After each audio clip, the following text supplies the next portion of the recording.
Hey, this is just an easy tutorial on how to use the mini split system in the studio. I just want to point out that the studio is tied into the main house's central air and heat system and therefore is set at a generally comfortable temperature year round. But the mini split is here for your minimal temperature adjustments to your personal preference. Therefore, when you leave, please turn it off. You'll never be coming into an extremely hot or cold room. With that said, this remote control is pretty straightforward. You've got an on-off button, you've got a temperature up and down button, and then you've got a mode button that will change the icons that you see on the far left LED screen. This one here represents fan mode, which is like a ceiling fan. There's your heat mode.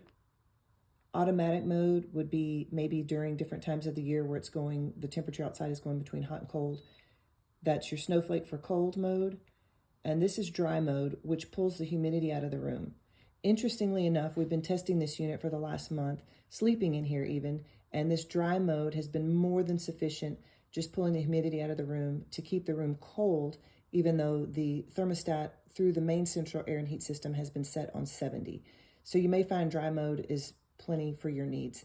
But that's it summed up, and enjoy your mini split.